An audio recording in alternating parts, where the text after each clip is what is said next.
Online purchase असो, online व्यवहार असो, ऑनलाईन बँकिंग असो किंवा ऑनलाईन फोनपे वगैरे डिजिटल इंडियाच्या माध्यमातून ज्या ज्या सुविधा ऑनलाईन झालेल्या आहेत त्या जितक्या सुरक्षित करण्याचा प्रयत्न आहे त्याच्यातून ही जी सायबर गुन्हेगार आहेत ते क्रॅक करतात आणि आपला लोकांच्या पैशावर ते डल्ला मारतात. पुढे आता खिशावर डल्ला मारायचे, आता ते वॉलेटवर किंवा बँक खात्यावर डल्ला मारतात. यशवंतराव चव्हाण महाराष्ट्र मुक्त विद्यापीठाचं वैशिष्ट्य असं आहे की समाजाच्या गरजेवर आधारित आपण ज्याला टेलर मेड कोर्सेस म्हणतो, जशी गरज आहे तशा प्रकारच्या अभ्यासक्रमांची निर्मिती यशवंतराव चव्हाण महाराष्ट्र मुक्त विद्यापीठ करतं. म्हणून यापूर्वीचे जे गृहिणींसाठी कोर्स असतील, हातमाग वर्करसाठीचे कोर्सेस असतील, चर्मकारांसाठी असतील, असे अनेक जे समाजोपयोगी गरजेचे आहेत. आता हे नवं स्वरूप आलं म्हणून यशवंतराव चव्हाण महाराष्ट्र मुक्त विद्यापीठानं हा नवा अभ्यासक्रम त्या स्वरूपात आणलेला आहे. असं आहे की संधी शोधणं आणि त्या संधीला लायक होणं हा एक महत्वाचा भाग असतो. अनेक ठिकाणी वॅकन्सी आहेत, रिक्त जागा आहेत, मी त्याला लायक होणं हे अत्यंत महत्वाचं आहे. आणि म्हणून यशवंतराव चव्हाण महाराष्ट्र मुक्त विद्यापीठ असे अभ्यासक्रम घेऊन येतात. ज्याला डेटा सायंटिस्ट व्हायचंय, ॲनालिस्ट व्हायचंय, त्याचा सल्लागार व्हायचंय, त्यातला व्यवस्थापक व्हायचंय, त्यांनी हा BSc डेटा सायन्सचा अभ्यासक्रम आपला बाकीचं सगळं करता करता दूर शिक्षणाच्या माध्यमातून तो करू शकतो. असं आहे, भूषण आत्ताच सांगितलं की पाणी तर महत्वाचं आहेच, पण त्याच्याबरोबर आणखी 2 गोष्टीसाठी युद्ध म्हणजे होऊ शकेल भविष्यात. नाही, चालू आहेत. चालू आहेत. ते म्हणजे एक म्हणजे डाटा, त्याला मराठीतून विदा शब्द आहे, हो. आणि दुसरं म्हणजे मिनरल्स, खनिजे. मग ते खनिज तेल असेल किंवा युरेनियम असतील. बर या खरं ही 2च गोष्टी त्याच्यासाठी महत्वाच्या आहेत. त्यानंतर पाणी तिसरा भाग घेतो.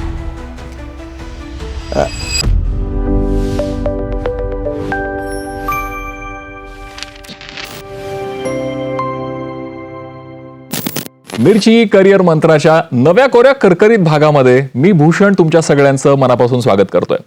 खरं मी परवा एका ठिकाणी वाचलं, करिअर म्हणजे काय? करिअर म्हणजे आपल्या आवडीची गोष्ट करत असताना आपल्याला जेव्हा कधीही कंटाळा येत नाही ना, ते खऱ्या अर्थाने आपलं करिअर असतं. मला माहिती आहे की तुम्ही सगळे अशा करिअरच्या शोधामध्ये आहात. म्हणूनच तर मिरची करिअर मंत्रा हा शो आम्ही तुमच्याकरता घेऊन आलेलो आहोत. वेगवेगळे करिअर यामधून तुमच्यापर्यंत पोहोचणार आहेत आणि तेही तुमच्या आवडीचे. पण हे पोहोचवणार कोण?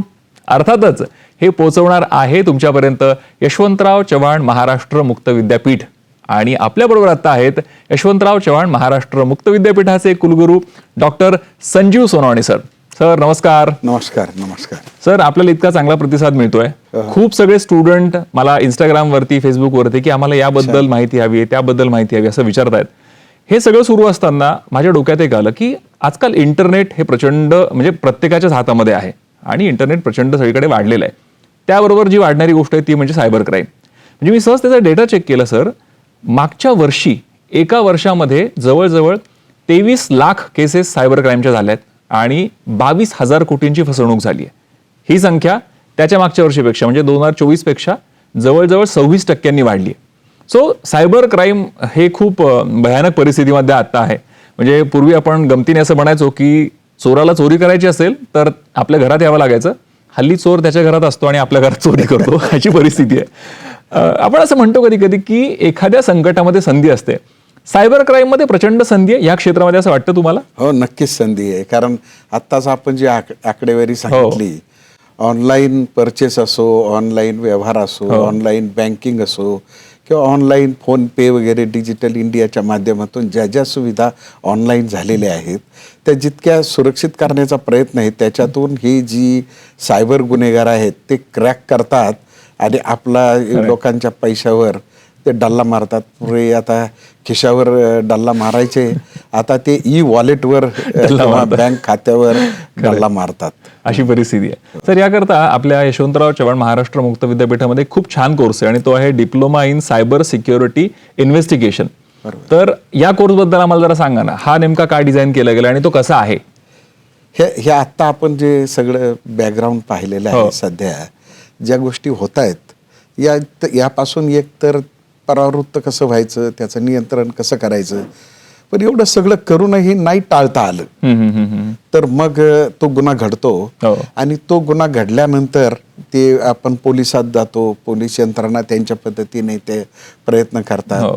तर या सगळ्या गोष्टीमध्ये एखादा गुन्हा घडल्यानंतर सायबर गुन्हा घडला तर त्याचा शोध कसा घ्यायचा, म्हणजे गुन्हा शोधायचा कसा, कोणी केला त्याच्यापर्यंत पोचायचं कसं, ते पैसे पुन्हा किंवा जे काही घडलंय ते रिकवर कसं करायचं, आणि रिकवर हे सगळं केल्यानंतर परिस्थितीजन्य पुरावे, त्याचे जे डिजिटल पुरावे असतात ते गोळा करावे लागतात आणि ते गोळा करून व्यवस्थित त्याचा, ज्याला आपण पंचनामा म्हणतो, ई पंचनामा, डिजिटल पंचनामा, ह्या गुन्ह्याचा तयार करण्याचं एक कौशल्य असतं, त्याची लिहिण्याची एक पद्धत असते. तर तांत्रिक बाबीवरती अवलंबून असते आणि हे सगळं करून मग तो FIR दाखल कसा करायचा, त्याला कोणती कलम लावायची, आणि या सगळ्याचं ज्ञान या पदविका अभ्यासक्रमातून खरं तर ते दिलं जातं. क्या बात आहे. हा सगळा अभ्यासक्रम यशवंतराव चव्हाण महाराष्ट्र मुक्त विद्यापीठाने ज्या सायबर क्राईम इन्व्हेस्टिगेशनमध्ये ज्यांचं पूर्ण आयुष्य गेलं पोलीस खात्यामध्ये, अशा अत्यंत अनुभवी निवृत्त पोलीस अधिकाऱ्यांच्या मदतीनं हा अभ्यासक्रम केलेला आहे. त्यातलं जे एक महत्वाचं जे नाव आहे ते म्हणजे ACP सुनील पवार. हे महाराष्ट्रामधले अत्यंत नावाजलेले सायबर गुन्हे इन्व्हेस्टिगेट करणारे अधिकारी आहेत आणि ते सेवानिवृत्त झाल्यानंतर खरं तर त्यांनी याच्यावर बरंच काम केलं. 100-200 केसेस कशा क्रॅक केल्या याचं सगळं त्यांच्याकडे ज्ञान होतं आणि मग त्यांनी या अभ्यासक्रमाच्या स्वरूपात आपल्याकडे आणले आणि हा शिक्षणक्रम, पदविका अभ्यासक्रम सायबर गुन्हे शोध किंवा ज्याला इन्व्हेस्टिगेशन म्हणतो, तो आपण विद्यापीठामध्ये तो प्रस्थापित केला.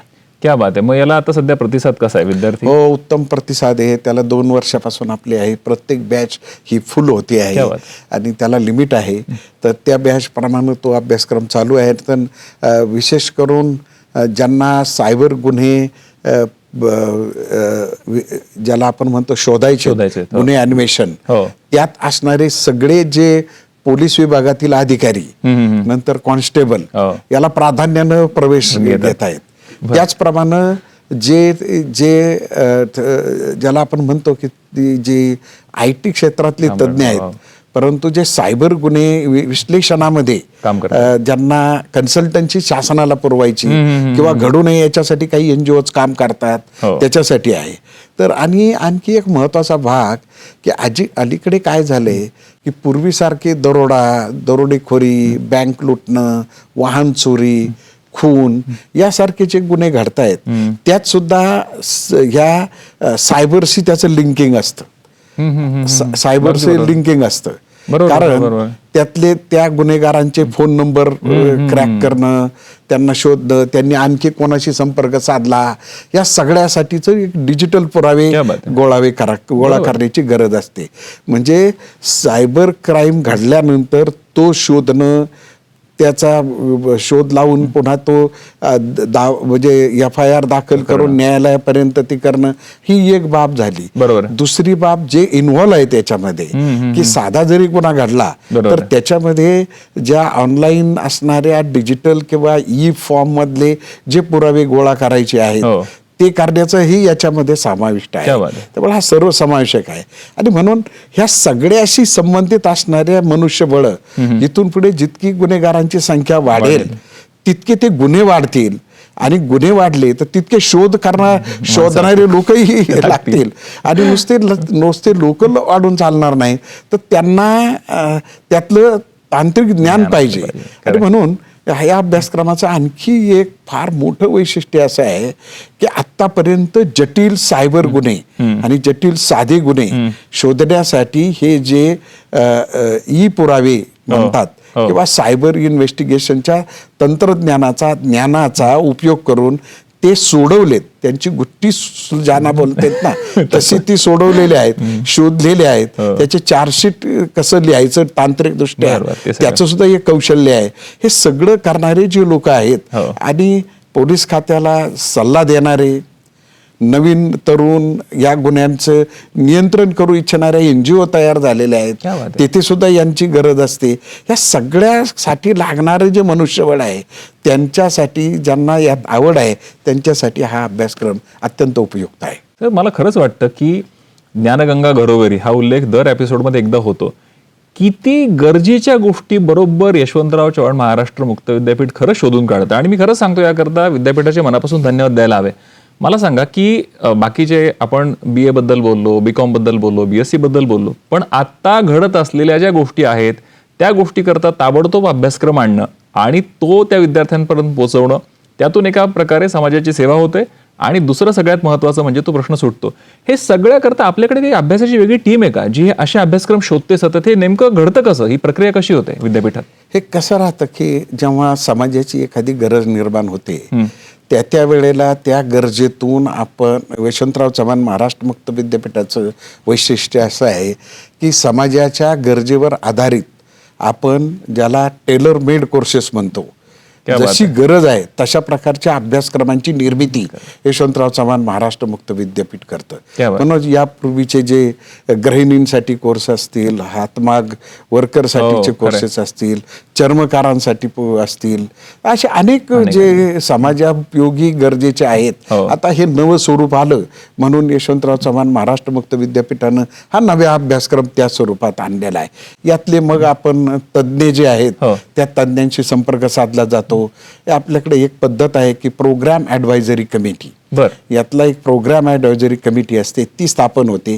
त्यात आपल्या विद्यापीठातले प्राध्यापक, आणखी बाहेरचे या क्षेत्रातले तज्ज्ञ, जसं मी सुनील पवारांचं नाव घेतलं तर असे तज्ज्ञ ते सगळे एकत्र येतात आणि तो अभ्यासक्रमांची पहिल्यांदा आराखडा तयार करतात, तो रचना तयार करतात, तो किती तासांचा असला पाहिजे, त्यात काय काय असलं पाहिजे, त्याचे उद्दिष्टे काय असले पाहिजेत, हे सगळं ते निश्चित करतात आणि त्यातून एक उत्तम अभ्यासक्रम त्यातून बाहेर येतो. पण एवढ्यावर विद्यापीठ थांबत नाही. त्यानंतर यातलेच सगळ्या तज्ज्ञांची यादी केली जाते आणि सगळ्यांकडून यासाठीचं अभ्यास साहित्य निर्माण केलं जातं. आता सुद्धा हा जो अभ्यासक्रम आहे याच्यासाठी 3 पुस्तकं त्यातल्या तज्ज्ञांनी उत्तम प्रकारे समजेल अशा भाषेत, इंग्रजी आणि मराठीत अशा दोन्ही माध्यमातून तयार करून उपलब्ध दिलेले आहेत. त्यामुळे प्रवेश घेतल्याबरोबर ते पुस्तक त्यांना पोचतं.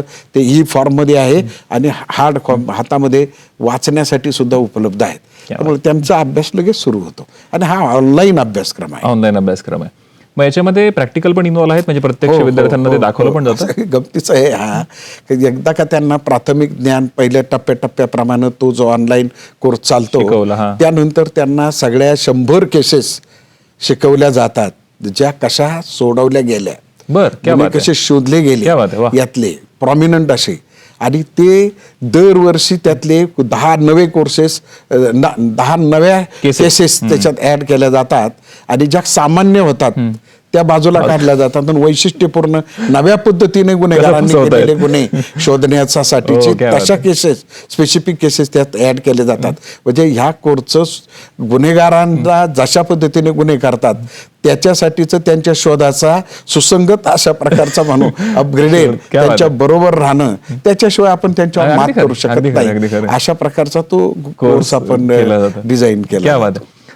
जे कोण गुन्हेगार हे उद्योग करत असतील, तुम्ही असं समजू नका की तुम्ही काय करताय आम्हाला माहित नाही. विद्यापीठाचं लक्ष आहे तुमच्याकडे आणि तुम्ही जे गुन्हे करताय आम्ही त्याच्यावरती लगेच सोल्युशन काढलेत. तो बेटर वे गुन्हे बंद करा आणि चांगलं काम करा. सो जोक्स पार्ट, किती ड्युरेशन आहे, किती काळाचा हा कोर्स आहे साधारण? हा 1 वर्षाचा अभ्यासक्रम आहे. ऑनलाईन पद्धतीने शिकवला जातो आणि आता आपण सांगितल्याप्रमाणे त्याच्यामध्ये सगळ्या ज्या सायबर गुन्ह्याची जी सिद्धांतिक बाब आहे, संकल्पना आहेत, त्या सगळ्या तर शिकवल्या जातातच. त्याचप्रमाणे मी आता सांगितल्याप्रमाणे 100 केसेस त्यांना शिकवल्या जातात आणि पुन्हा त्यांना घडलेल्या केसेस त्यांना अभ्यास, म्हणजे याला म्हणून काय मूल्यमापनासाठी दिल्या जातात, त्यांच्या सरावासाठी दिल्या जातात.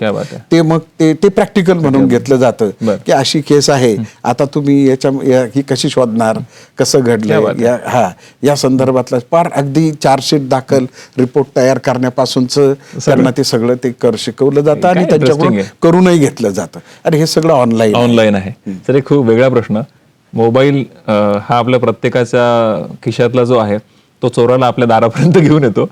तुम्ही कधी सायबर क्राईमला फेस केलं का, की प्रयत्न झाला आणि तुम्ही त्याच्यावर मात केली? कोणीतरी फोन केला, काहीतरी उद्योग झाला, असं काही? नाही, मी स्वतः नाही केलं, पण माझ्या मुलीच्या संदर्भामध्ये ती माझ्याकडे ऑस्ट्रेलियाहून आली होती बर. आणि ती घर शोधण्यासाठी तिने नाव नोंदणी केली होती. बर. आणि मग एकाने त्याला रिस्पॉन्स केला आणि एक घर दाखवलं. ओके. हा, हे घर आहे, Available या आहे. घरासाठीचे इतके डॉलर भरावे लागतील बर. आणि मग त्याच्या पुढची माहिती मी देईल. बर. आता तिला खरं तर ती मैत्रिणीकडे सामान ठेवून आलेली होती हो. आणि तिने 2-3 महिने इकडे राहणार होती, त्यामुळे ते भाडं भरायचं म्हणून ते घर सोडून दिलं होतं. आणि मग मी तिला असं तिला म्हणली की हे अशा पद्धतीचं घर मला मिळालंय, मला तिने मोबाईलवर दाखवलं. तर मी तिला म्हटलं की तो जो कोण ओनर आहे त्याचा हे पासपोर्ट मागून घे. बर. हां, तर तो पासपोर्ट आला. जो आला पासपोर्ट, त्याच्यावरती सगळं नाव पाहिलं आणि तोपर्यंत यांनी ते जे काही डॉलर भरायचे होते ते भरून टाकलेले होते. अरे बापरे. आणि पासपोर्ट आल्यानंतर ते घराचा ओनर ऑनलाईन आणि पासपोर्ट याच्यामध्ये तफावत होती आणि त्याच्यानंतर त्यांनी काही रिस्पॉन्स दिला नाही आणि तिचे तेवढे डॉलर वायाला गेले. सो ही घटना घडलेली. हा, नाही, ते काय करतात, तुमची ज्या सगळ्या नेटवर त्यांनी एक AI बेस्ड सॉफ्टवेअर किंवा लीड्स असतात. कोणाला नोकरी पाहिजे, कोणाला जागा पाहिजे, कोणाला म्हणजे ज्याला आपण वधूवर संशोधन म्हणतो, किंवा कुठली गरज असं म्हणा, कोणाला कुठल्या पर्यटन स्थळी जायचं, अशा पद्धतीने तुम्ही त्या सायबर सागरात गेला की ते मासे म्हणून तुम्हाला पकडायला तयार असतात आणि ते तुमच्यापर्यंत बरोबर पोहोचतात. सर, आता आपण पोलिसांचा उल्लेख केला, ते हा कोर्स मोठ्या प्रमाणावरती करतायत, पण हा कोर्स करून इतर पण क्षेत्रामध्ये काय काय संधी आहेत त्याबद्दल आम्हाला सांगा. हो, खूप संधी आहेत. जसं की आपण असं म्हणतो की मी आत्ताच सांगितलं की याच्यावर जे नवे तरुण आहेत किंवा ज्यांना वेळ आहे आणि याच्यात मध्ये असं घडू नये यासाठी काम करणारे अनेक इंडिव्हिज्युअली काम करतात, तसंच काही संस्था काम करतात. तर त्या संस्थांना सुद्धा याची गरज असते. तर सायबर सुरक्षाचे खाजगी सुद्धा आता काही कंपन्या निघाल्या आहेत की जे सायबर सुरक्षेमध्ये काम करतात. नंतर जो गुन्हा घडल्यानंतरचे जे ई पुरावे गोळा करायचे असतात, तर त्यांच्यासाठी सुद्धा हा फॉरेन्सिक ज्याला आपण म्हणतो, तर फॉरेन्सिक एक्सपर्ट म्हणूनही काम केला जातो. सायबर इन्व्हेस्टिगेटर म्हणून स्वतःचा सुद्धा व्यवसाय सुरू करू शकतात. म्हणजे पोलिसांकडे गेलंच पाहिजे, पण कधी कधी स्वतःचा सायबर सुद्धा काही जशा प्रायव्हेट डिटेक्टिव्ह आहेत तसं प्रायव्हेट सायबर इन्व्हेस्टिगेशन म्हणूनही काम कधी कधी केलं जातं. तर त्याच्यासाठीच्या सुद्धा करिअर संध्या खूप मोठ्या प्रमाणात उपलब्ध आहेत.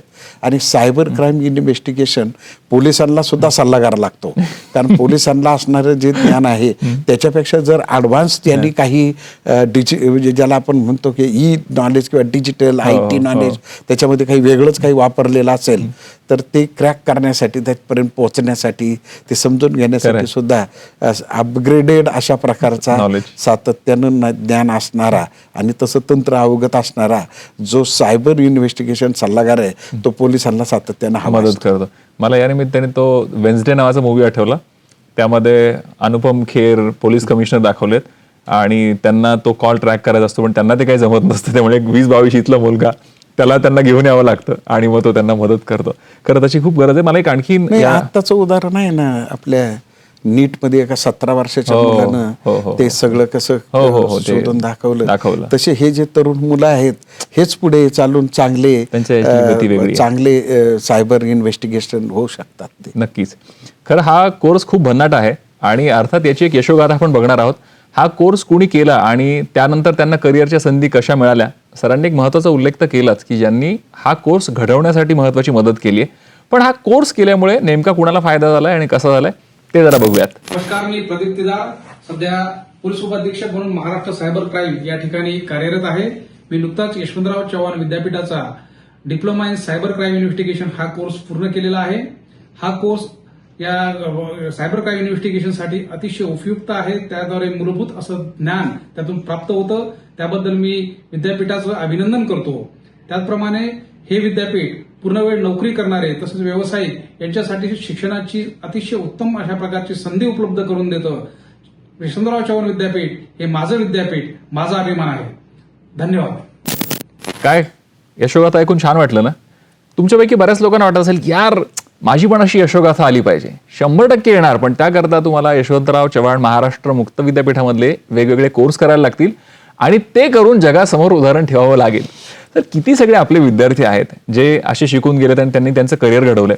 खरं हा सगळा विषय सुरू असताना माझ्या डोक्यात आणखीन एक आलं, ते म्हणजे आपला आणखीन एक खूप छान कोर्स आहे आणि तो आहे BSc डेटा सायन्स. असं गमतीने म्हणतात की जगातलं पुढचं युद्ध जर होईल तर ते एक तर पाण्याकरता होईल आणि डेटा करता होईल. मी शोधत होतो की जगामध्ये दर मिनिटाला 10,000 TB 10,000 टेराबाईट एवढा डेटा प्रत्येक मिनिटाला तयार होतो. म्हणजे इमॅजिनेशनच्या पलीकडे आहे. या सगळ्याचा विचार करता आपला हा जो कोर्स आहे BSc डेटा सायन्स, या कोर्सचं महत्व काय? असं आहे भूषण, आत्ताच सांगितलं की पाणी तर महत्वाचं आहेच, पण त्याच्याबरोबर आणखी 2 गोष्टीसाठी युद्ध होत म्हणजे होऊ शकेल भविष्यात. नाही, चालू आहेत. चालू आहेत. ते म्हणजे एक म्हणजे डाटा, त्याला मराठीतून विदा शब्द आहे. हो. आणि दुसरं म्हणजे मिनरल्स, खनिजे. मग ते खनिज तेल असेल किंवा युरेनियम असतील. बर. या खरं ही 2च गोष्टी त्याच्यासाठी महत्वाच्या आहेत. नंतर पाणी तिसरा भाग घेतो.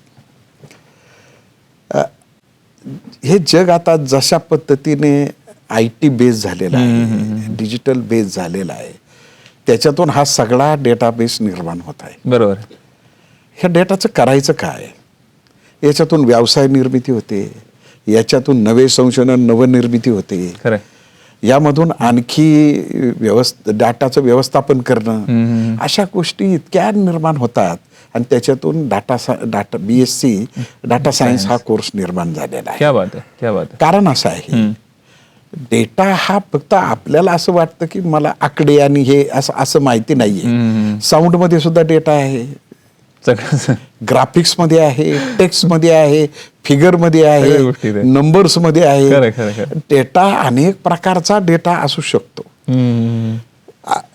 रुग्णांचा डेटा, गुन्हेगारांचा डेटा, बरोबर आहे का नाही, विज्ञान आणि त्याच्या संदर्भात असणाऱ्या रिसर्चचा डेटा, इतकी माहिती सतत जगामध्ये निर्माण होते. पूर्वी ती माहिती निर्माण होण्यासाठी खूप वेळ लागायचा, परंतु आता जे गॅडगेट्स आणि इतर सगळ्या ज्या आता तर AI बेसच आले, त्यामुळे माहिती निर्मिती ही इतक्या मोठ्या प्रमाणात होते. त्याला स्फोट म्हणतात, सागर म्हणतात, आणखी काय काय म्हणतात. परंतु शेवटी हे सगळ्याचा अभ्यास कसा करायचा, आणि म्हणून BSc डेटा सायन्स हा अभ्यासक्रम जगभर तो खूप पॉप्युलर आहे. तोच यशवंतराव चव्हाण महाराष्ट्र मुक्त विद्यापीठानं दूरशिक्षणाच्या माध्यमातून जे ऑलरेडी या क्षेत्रात आहेत, परंतु त्यांना कोणत्या IT क्षेत्रात आहेत, पण तो डेटा सायन्सचा अभ्यास करायचा आहे, त्याच्या विश्लेषण करायचे, त्याच्यावर काही नवशोध करायचे, त्याचे पॅटर्न शोधायचे. याच्यासाठीच खरं तर कसं करायचं याचं सायन्स शिकण्यासाठी यात एक अभ्यासक्रम आपण आणलेला आहे. मग किती दिवसाचा अभ्यासक्रम आहे हा? 3 वर्षाचा अभ्यासक्रम आहे. 12वी नंतरचा आहे. 12वी नंतर सायन्स तो कॉमर्स आर्टचा असू शकतो, परंतु त्याला इंग्रजी आणि गणित विषय असले पाहिजेत. कारण या 2 विषयाच्या मूलभूत ज्ञानावर हा आहे. एक तर हा इंग्रजी माध्यमाचा आहे, त्यामुळे इंग्रजी त्याला यायला पाहिजे, आणि मॅथमॅटिक्स स्टॅटिस्टिक्स हा त्याचा बेस आहे. त्यामुळे हा BSc डेटा सायन्स ते विषय त्याला 12वीला असले पाहिजेत, तरच तो त्या याला पात्र होईल. आणि जर हा कोर्स केल्यानंतर साधारणपणे करिअरच्या संधी, असं आपण विचारलं, खरं तुम्ही मग सांगितलंय, पण करिअरच्या संधी म्हणून कुठे कुठे त्याला अरे इतक्या संधी उपलब्ध आहेत त्याच्या की बस. म्हणजे जो डेटा अनालिस्ट असतो, विश्लेषक, माहिती विश्लेषक, तो डेटा सायंटिस्ट होऊ शकतो, तो बिझनेस अनालिसिस करू शकतो. कारण एखाद्या बिझनेसमध्ये किती प्रकारच्या बिहेवियरल पॅटर्न आहेत, कस्टमरचे बिहेवियर पॅटर्न्स काय आहेत, त्यांच्याप्रमाणे प्रोडक्ट कसं देता येईल, नंतर मानसिकता कशी आहे एखादं प्रोडक्ट वापरण्याची, त्यांच्यावर ठासायचं कसं त्यांच्या मनावर, आणि आपलं प्रोडक्ट खूप चांगलं कसं आहे ते कसं नेता येईल. AI आणि अनालिटिक्सचा एक्झिक्युटिव्ह सांख्यिकी विश्लेषक, डेटाबेस मी तर आत्ताच सांगितलं सांगितलं, होतं हो. तुम्हाला. डेटा व्हिज्युअलायझेशन विश्लेषक सुद्धा याच्यातून होऊ शकतो. क्या बात. डेटा अनालिस्ट, अनालिटिक्स एक नवं क्षेत्र जे येत आहे नवं. त्यातला तज्ज्ञ म्हणून तो काम करू शकतो. बँका आहेत, त्याच्यानंतर कंपन्या आहेत, डेटाच्या आता कंपन्या हो, आहेत ना. डेटा हो, मॅनेजमेंटच्या, आहेत. त्यांच्यामध्ये सुद्धा संधी. हे तज्ज्ञ म्हणून लागू शकतात. अशा अनेक क्षेत्र आहेत की नंतर ई कॉमर्स कंपन्या आहेत, ई उत्पादन करणाऱ्या कंपन्या आहेत, इतर उत्पादन कंपन्या आहेत.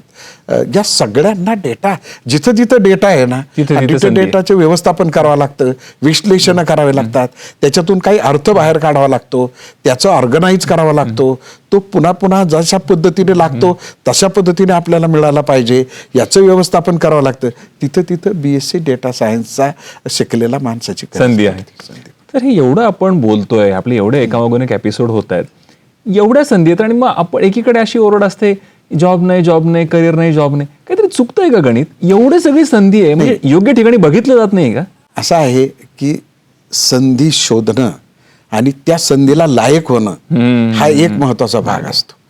अनेक ठिकाणी वॅकन्सी आहेत, रिक्त जागा आहेत, मी त्याला लायक होणं हे अत्यंत महत्वाचं आहे. आणि म्हणून यशवंतराव चव्हाण महाराष्ट्र मुक्त विद्यापीठ असे अभ्यासक्रम घेऊन येतात.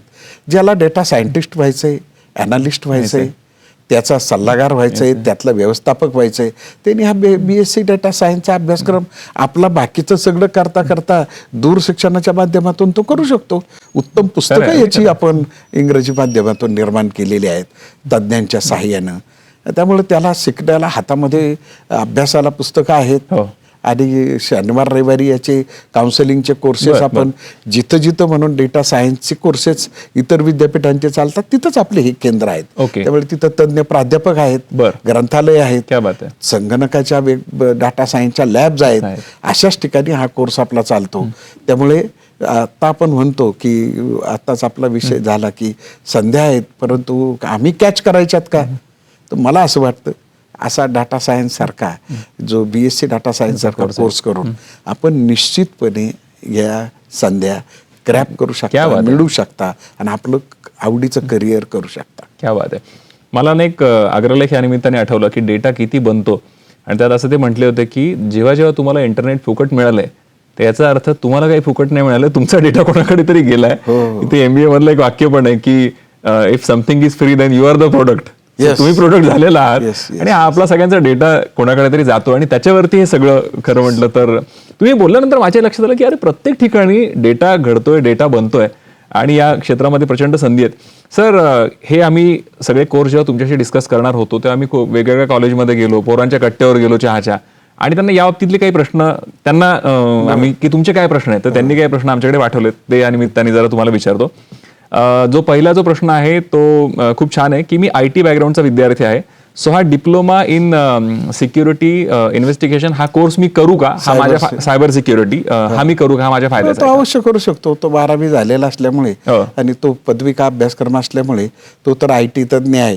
तो जर केला तर त्याच्या नक्कीच या क्षेत्रातला तो तज्ञ होऊ शकतो.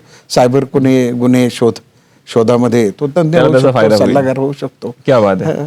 दुसरा असा आहे की हॅकरचा हा प्रश्न आहे की सर मला हॅकिंग खूप आवडतं, हे सगळं करून मी एथिकल हॅकर म्हणून काम करू शकतो का? 100% करू शकतो. कारण हॅकर्स कसे वागतात, त्यांच्यावर कशी मात करायची यात सगळं ज्ञान आहे. त्यामुळे तो यातले काय इथिकल हॅकर्स बनवून त्याला जर स्वतःला जर बनवायचं असेल तर या अभ्यासक्रमाने तो निश्चितपणे उत्तम प्रकारचा इथिकल हॅकर्स होऊ शकतो. क्या बात आहे. एक महिलेचा प्रश्न होता, त्यांचं असं म्हणणं आहे की मी हाऊसवाईफ आहे पण माझं शिक्षण सायन्समध्ये झालेलं आहे, तर हा कोर्स करून मी घरून काही काम करू शकते का? 100% करू शकते. कारण एकदा का तुम्हाला सायबर इन्व्हेस्टिगेशनचं ज्ञान मिळालं तर यातल्या असणाऱ्या सगळ्या ज्या संधी आहेत त्या त्यांना उपलब्ध होतील.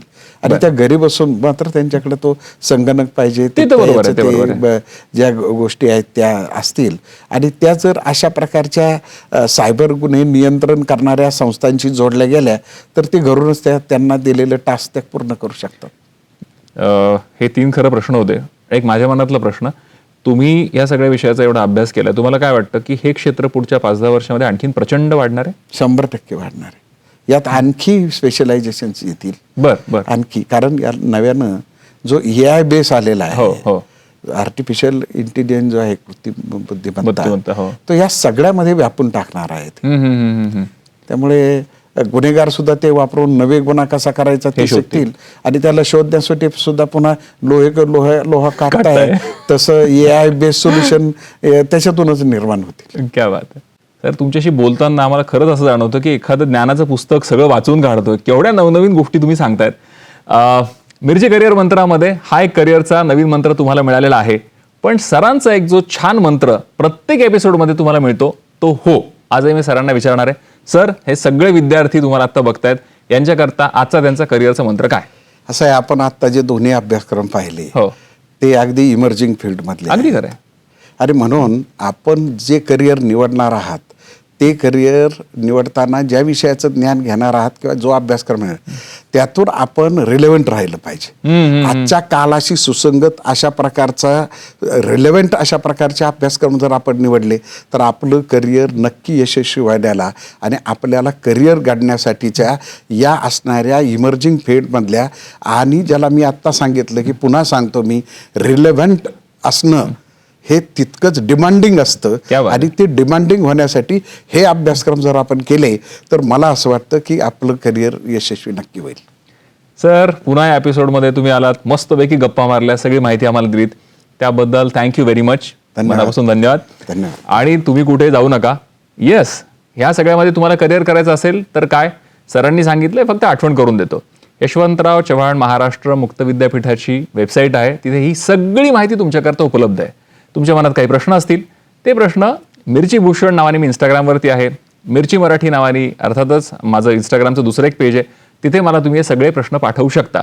किंवा यशवंतराव चव्हाण महाराष्ट्र मुक्त विद्यापीठाच्या वेबसाईटवरती तुमच्या काही शंका असतील तर त्या पाठवा, त्या सगळ्याची उत्तरं तुम्हाला मिळतील. आणि पुढचा सुद्धा एपिसोड नक्की बघा, कारण तुमच्याकरता असेच करिअरचे मंत्र आम्ही घेऊन येणार आहोत. हे सगळं करतोय कोणाकरता? तुमच्याकरता यार. Sir thank you very much. पुन्हा एकदा भेटूयात. धन्यवाद.